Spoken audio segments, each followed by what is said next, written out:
કેમ છો વિદ્યાર્થી મિત્રો? શાસ્ત્રીઝ ઇંગ્લિશ એકેડમીમાં તમારું સ્વાગત છે. હું છું મેહુલ શાસ્ત્રી અને આપણે શીખી રહ્યા છીએ ઇનડાયરેક્ટ સ્પીચ એટલે કે રિપોર્ટેડ સ્પીચ. મિત્રો, આ સિરીઝમાં 5 નંબરનો વિડિયો છે. આની આગળના વિડિયોમાં તમે ઇન્ટ્રોડક્શન, સિમ્પલ એક્ઝામ્પલ્સ, વિધાન વાક્યોનો ફેરફાર અને પ્રશ્ન વાક્યોનો ફેરફાર આટલું તમે જોયું. આજે આપણે જોઈશું એક્સક્લેમેટરી એટલે કે ઉદ્ગાર વાક્યોને રિપોર્ટેડ સ્પીચમાં કઈ રીતે ફેરવવા.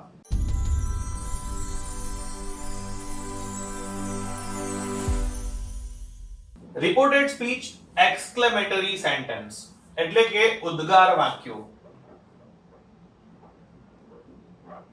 ઉદ્ગાર વાક્યોમાં સામાન્ય રીતે તમારે સાંભળનારને લખવાનો રહેશે નહીં. સામાન્ય રીતે કહું છું, જ્યારે એક્સ્ટ્રા એક્ઝામ્પલ્સ જોઈશું ત્યારે હું તમને સમજાવીશ કે તમે સાંભળનાર વ્યક્તિને કઈ રીતે લખી શકો, પણ બને ત્યાં સુધી એ ઇગ્નોર કરવાનું રહેશે. બોલનાર પછી તમે એક્સક્લેમ્ડ ધેટ લખી દેશો. બોલનાર એક્સક્લેમ્ડ ધેટ. એક્સક્લેમ ને બદલે તમે રિમાર્ક્ડ શબ્દ પણ લખી શકો છો. તો રિપોર્ટિંગ વર્બ તમારું થશે એક્સક્લેમ્ડ અથવા રિમાર્ક્ડ અને તમારું કનેક્ટિવ એટલે કે કંજક્શન થશે ધેટ. આપણે સાંભળનારને નહીં લખીએ. હવે સમજો, ઘણીવાર તમે એક્સક્લેમેટરી સેન્ટેન્સીસમાં જોયું હોય છે કે હેપીલી કે સેડલી અથવા વિથ હેપીનેસ, એડમાયરિંગલી વગેરે વગેરે શબ્દો લખ્યા હોય છે. તો પહેલા હું તમને જણાવી દઉં કે એ બધા શબ્દો એ કોઈકને કોઈક ભાવ દર્શાવે છે. એ શબ્દ મૂકવાથી જ વાક્ય સાચું બને એવું નથી હોતું, પણ એ શબ્દો મૂકીએ તો વાક્ય વધારે બેટર લાગે છે. પણ જો યોગ્ય ભાવ ન હોય તો અલ્ટિમેટલી વાક્ય ખોટું પડી જાય. એટલે આપણે સૌથી પહેલા શું જોઈશું કે વાક્યને ફેરફાર કઈ રીતે કરવો, અને વાક્યને ફેરફાર કરતા એકવાર તમને આવડી જાય પછી તમે આ બધા યોગ્ય શબ્દો મૂકી શકશો. એ શબ્દો એક્ઝેક્ટલી ly હોય ને, ly એટલે એ બધા એડવર્બ કહેવાય. એડવર્બ એટલે ક્રિયા વિશેષણ. તો ક્રિયા વિશેષણનું સ્થાન જે વર્બ હશે અથવા એની આગળ રહેશે અથવા એના પછી રહેશે, એટલે કે ધેટ ની પહેલા. તમે કોઈ પણ વાક્ય લખો કે he happily exclaimed that અથવા he exclaimed happily that, તો ly અને એક સૌથી અગત્યની વસ્તુ કે ly જ્યારે હોય ત્યારે with નહીં આવે. ઓકે, ly જ્યારે હોય ત્યારે with નહીં આવે. with ની સાથે નાઉન ફોર્મ લખાય છે. happily લખો તો એ એડવર્બ થયું અને with happiness એ નાઉન ફ્રેઝ થયું. તો with happiness એ રીતે લખાશે. મતલબ with આવશે તો ly નહીં આવે, with happily નહીં આવે. અને સૌથી અગત્યની વસ્તુ કે જે ઉદ્ગાર વાક્ય તમને આપ્યું છે એને તમારે વાક્યને વિધાન બનાવવાનું રહેશે. તો સૌથી પહેલા તો તમને ઉદ્ગાર વાક્યને વિધાન કઈ રીતે બનાવવું એ ખ્યાલ હોવો જોઈએ. ચાલો આપણે સમજીએ. The child said. મેં તમને કહ્યું કે સૌથી પહેલા આપણે બોલનાર, એક્સક્લેમ્ડ અને ધેટ એટલું લખી દઈએ છીએ. તો the child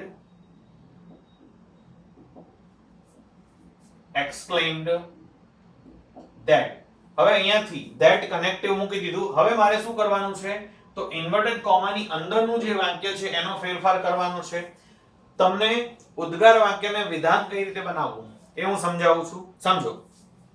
સૌથી પહેલા કર્તા ક્રિયાપદ એ સામાન્ય રીતે what થી કે how થી શરૂ થતા વાક્યો હશે એમાં કર્તા ક્રિયાપદ છેલ્લે આપેલા હશે. તો એ કર્તા ક્રિયાપદને તમારે સૌથી આગળ લાવવાના છે. બરાબર? અને જ્યાં પણ what લખેલું હશે અથવા how લખેલું હશે ત્યાં શું કરવાનું? તો what લખ્યું હોય ત્યાં તમે very મૂકી શકશો અને how ની જગ્યાએ તમે very અથવા really મૂકી શકશો.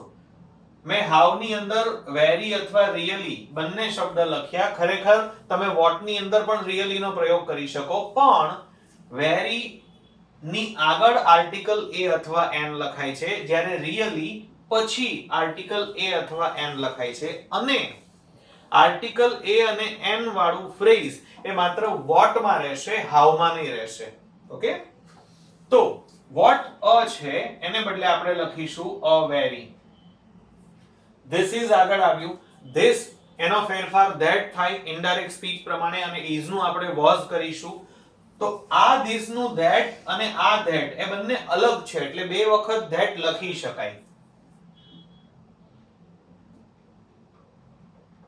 અને છતાં પણ જો તમને ઓડ લાગતું હોય કે બે વખત ધેટ નથી લખવું તો આને તમે સબસ્ટિટ્યુટ તરીકે ઇટ નો પ્રયોગ કરી શકો એટલે અહીંયા તમે ઇટ લખી શકો. ઓકે, તો the child exclaimed that was a very beautiful picture.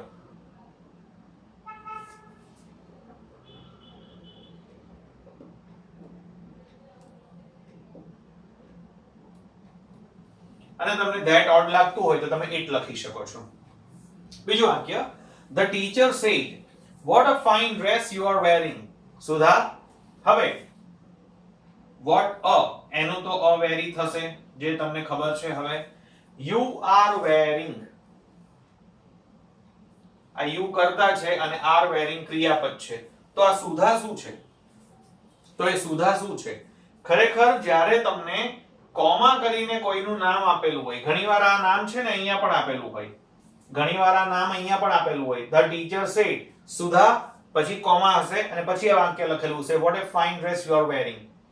તો સુધા જે છે એ સાંભળનાર વ્યક્તિ છે.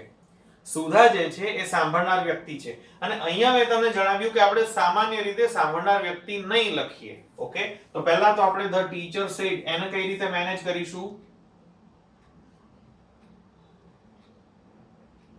The teacher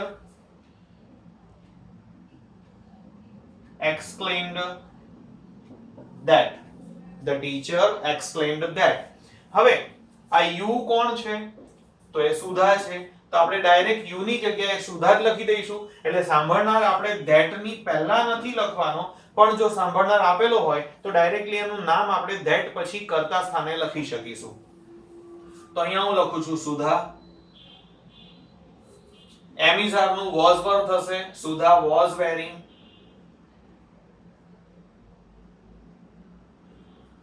a very fine dress.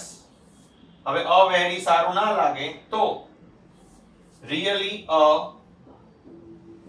fine dress. The teacher exclaimed that Sudha was wearing really a fine dress. Next sentence, my friend said.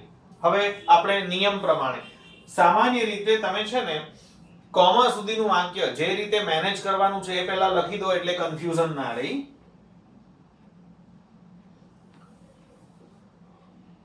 My friend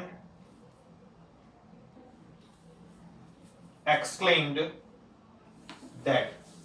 હવે જુઓ મિત્રો, ઉદ્ગાર વાક્યમાં જ્યારે પણ કોઈ એક્સપ્રેશન માટેના શબ્દો આપેલા હશે, દાખલા તરીકે હેપી હોર્રે માંથી હોર્રે આપ્યું છે, અલાસ આપ્યું છે, વાવ, આવા કોઈ શબ્દો આપ્યા હશે તો આવા શબ્દોની પાછળનું વાક્ય ઓલરેડી વિધાન વાક્ય જ હશે.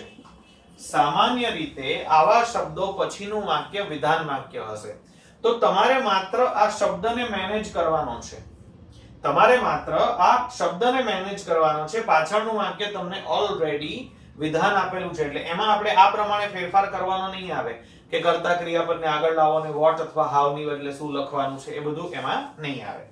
તો હેપી હુર્રે એ ખુશી દર્શાવતો શબ્દ છે, ખુશીની લાગણી દર્શાવે છે. તો અહીંયા તમે ક્રિયાપદની સાથે ખુશી માટેના શબ્દો લખી શકો છો. તો હેપી હુર્રે હોય તો તમે હેપીલી લખી શકો, ગ્લેડલી લખી શકો. હું લખું છું ગ્લેડલી. હેપીલી પણ લખી શકો છો. Okay, my friend exclaim gladly અને ગ્લેડલી હું અહીંયા પણ લખી શકું.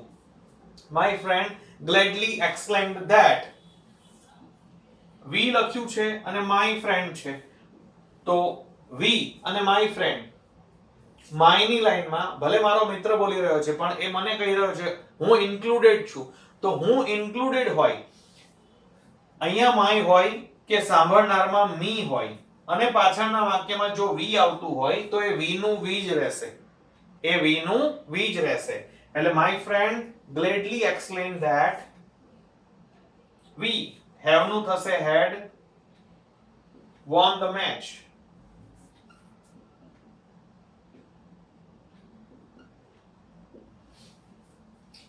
મિત્રો તમને આની પહેલા પણ મેં કહ્યું કે ઇનડાયરેક્ટ સ્પીચમાં દરેકે દરેક વાક્ય જે આપણે જવાબ બનાવીશું એમાં લાસ્ટમાં ફૂલ સ્ટોપ જ રહેવાનું, કારણ કે બધા વાક્યોને આપણે વિધાન વાક્ય બનાવીએ છીએ. ચાલો ફરી પાછું એક નવું યુનિક સેન્ટેન્સ છે. The artist said. સિમ્પલી પહેલા તો આપણે જે લખવાનું છે એ જ લખીશું. The artist exclaimed that. હવે તમારા વાક્યની શરૂઆત how થી થાય છે તો આપણે અહીંયા તો very અથવા really લખી શકીશું, પણ પહેલા તો આપણે જોવાનું કે પાછળ કર્તા ક્રિયાપદ શું છે. તો how beautiful એમાં પાછળ કોઈ કર્તા ક્રિયાપદ આપ્યું જ નથી. જ્યારે કોઈ કર્તા ક્રિયાપદ ન આપ્યું હોય તો એમાં છેલ્લે it is છે એવું સમજી લેવું. સામાન્ય રીતે 90% સેન્ટેન્સીસમાં કર્તા ક્રિયાપદ it is એટલે સિમ્પલી ઇન્ટ્રોડક્ટરી it નો પ્રયોગ થતો હોય છે વાક્યની શરૂઆત કરવા માટે, તો એ it is હશે એવું સમજી લેવું. પણ ક્યારેક કોઈક વ્યક્તિ માટે વપરાયું હોય, દાખલા તરીકે કોઈક વ્યક્તિને આપણે એક્સક્લેમ કરીને કહીએ કે how smart, તો ત્યાં શું આવશે? how smart you are. how smart you are. તો એમાં કર્તા તરીકે અને ક્રિયાપદ તરીકે you are લેવાનું થશે. સામાન્ય રીતે 80-90% it is જ આવશે છેલ્લે. તો આપણે એ it is ને ક્યાં લઈશું? આગળ લઈશું અને how નું આપણે કરીશું very. તો it is નું શું થશે? ઇનડાયરેક્ટ સ્પીચ કરીએ ત્યારે, રિપોર્ટેડ સ્પીચ કરીએ ત્યારે was. તો that it was. હવે હું how નું શું લખીશ? really અને beautiful નું beautiful. તો how beautiful મતલબ ક્યારેક કોઈક ફ્રેઝ આપેલું હોય તો એમાં પાછળ કર્તા ક્રિયાપદ it is સમજીને એને જ્યારે આપણે ફેરફાર કરીશું તો it was થઈ જશે. The artist exclaimed that it was really beautiful. આ જ રીતે આ how થી શરૂ થતું વાક્ય હતું.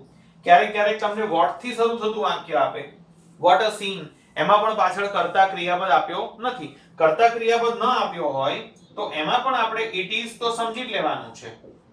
તમારે એમ જ સમજવાનું છે કે પાછળ it is છે, પણ what a scene, what ની સાથે જ્યારે કોઈ નાઉન આપ્યું હશે તો અહીંયા તમારે જ્યારે તમે ઇનડાયરેક્ટ સ્પીચ કરશો ત્યારે તમારે અહીંયા એડજેક્ટિવ પણ મૂકવું પડશે, એક વિશેષણ મૂકવું પડશે. દાખલા તરીકે આનું જો આપણે બોલનાર આગળ જે હતો એ જ લઈ લઈએ કે the artist said what a scene, તો એનો જવાબ આપણે શું લખી શકીએ કે the artist exclaimed that. અહીં સુધીનું વાક્ય કોમન છે. ઓકે, અહીં સુધીનું વાક્ય કોમન છે. તો that પછીનું વાક્ય હું લખું કે it was. what ની બદલે really a scene. it was really a scene. તો આ વાક્ય સુટેબલ નહીં લાગે તમને, કારણ કે વાક્ય અધૂરું છે, અહીંયા વિશેષણ નથી, ત્યાં વિશેષણ નથી. it was really a beautiful scene. તો જો કોઈ સીન છે તો એમાં તમે બ્યુટીફુલ કે લવલી લખી શકો છો. જો ત્યાં એક્સિડન્ટ હશે તો તમે શું લખશો? હોરિબલ કે ટેરિબલ લખશો. જો તમે ત્યાં કોઈ વ્યક્તિની વાત થતી હશે તો એ પ્રમાણે લખશો. તો જે પ્રકારનું નામ આપ્યું છે એને રિલેટેડ એડજેક્ટિવ ત્યાં લખવું પડે. જે પ્રકારનું નામ આપ્યું છે એને રિલેટેડ એડજેક્ટિવ ત્યાં લખવું પડે. દાખલા તરીકે આપ્યું છે what an accident, તો the man exclaimed that it was really a horrible accident. what an idea, તો he exclaimed that it was really a good idea. Okay મિત્રો, આઈ હોપ તમને વિડિયો પસંદ આવ્યો હશે. જો વિડિયો પસંદ આવ્યો હોય તો લાઈક કરો. તમને કંઈ પણ શીખવા જેવું લાગતું હોય, કોઈ ડિફિકલ્ટી હોય તો કોમેન્ટ કરી શકો છો. મિત્ર વર્તુળમાં શેર કરો. ચેનલને જરૂરથી સબસ્ક્રાઇબ કરો. Thank you.